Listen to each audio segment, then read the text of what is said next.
Hello, kids. It's Grandpa Wes again. And sometimes you go to church and the speaker is just a little bit dry and you're not seeming to get much out of the meeting. When I was 19 years old and preparing to go on a mission, I was in the mission training center as a young missionary and getting ready to go to South Africa. And I was in one of those meetings where the speaker was just boring me to death. So I took out a piece of paper and a pen, and I just started writing down some thoughts, and it ended up with this poem called "The Boring Speaker." It goes like this: He stands up to speak, to give us the word with scriptures and stories I've already heard. He speaks of the truth and the knowledge of years, but speaks it so dryly it bores me to tears. So I stare at the wall and I slouch in my seat. I count all the bricks and I shuffle my feet. A quick, quiet voice speaks in my head, and these are the words I think that it said. Why are you staying? Why don't you leave? You came here to get it, so why not receive? The speaker's not polished. He's scared as can be. But here with the Spirit, and this you will see. Although he is not an eloquent man, he's helping your soul while hurting your can.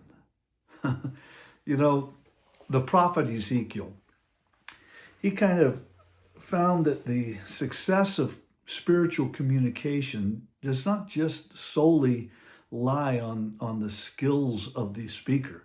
Some of it has to do with the heart of the listener. This is what he said about his experience. This is Ezekiel chapter 2, verse 2. He says, and the Spirit entered into me when he spoke unto me, that I heard him that spake unto me. So Ezekiel became an active listener only after having the Spirit come into his heart. And so that was a prerequisite for him actually hearing what the speaker was really saying. So when one considers that not all church speakers are talented orators, it's obvious that it's incumbent upon us as the listener to do our part to get the most out of what the Lord might want us to get.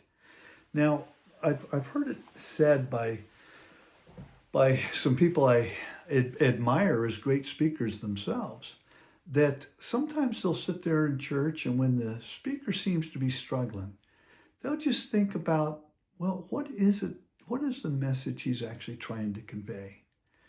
What, if I were speaking, what might I choose? What stories, experiences from my own life relate to what he's talking about here? If he shares a scripture, perhaps open your scriptures and look that one up. Look at the verse before what he quoted, the verse after, to see if they add any insight to what was being said there. When you listen charitably to a speaker, not looking for fault, but realizing that they put some time into and some nervousness into what they're trying to put together. And this is the best that they could do.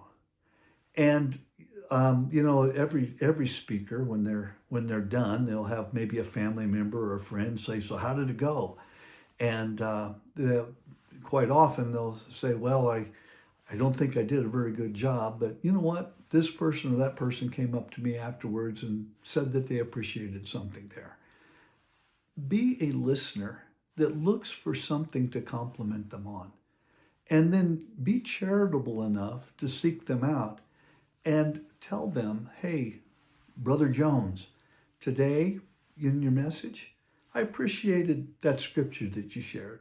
That was a great reminder." Well, thank you. Help build them up. Again, just like you would be nervous and anxious about getting up there and sharing something, help build them up. Take that opportunity. If you'll be that kind of person, you'll find you'll get more out of what it is that they've got to say. That's just a few tips about getting more out of a boring Sunday service. So with that, next time you're having a rough time with it, try to remember the message of the boring speaker and the fact that it's up to us to hear with the Spirit so that we can see more of what the Lord has for us. So with that, go get it.